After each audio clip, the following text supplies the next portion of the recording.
Now is the winter of our discontent made a glorious summer by this sun of York, and all the clouds that lowered upon our house in the deep bosom of the ocean buried.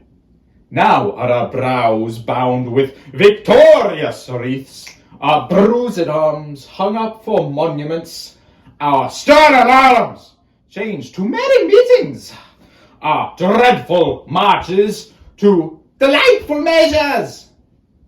Grim-visaged war hath smoothed his wrinkled front, and now, instead of mounting barbed steeds to fright the souls of fearful adversaries, he capers nimbly in a lady's chamber to the lascivious pleasing of a lute. But I, who am not made for sportive tricks, nor made to court an amorous looking-glass, I that am rudely stamped, and want love's majesty to strut before a wanton ambling nymph, I that am curtailed of this fair proportion, cheated of feature by dissembling nature,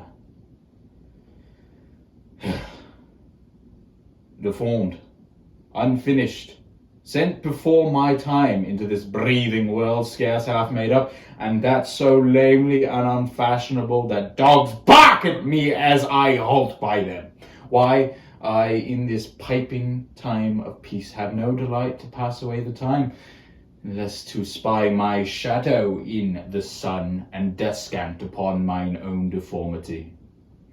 And therefore, since I cannot prove lover to entertain these well fair-spoken days, I am determined to become a villain and hate the idle pleasures of these days.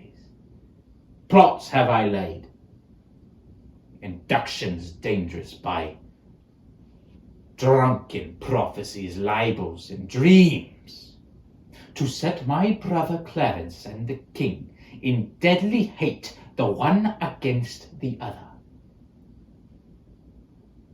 And should King Edward be as true and just as I am subtle, treacherous, and false, this day will Clarence closely be mewed up about a prophecy which says the G of Edward's heirs the murderer shall be. Dive thoughts down to my soul. Here Clarence comes.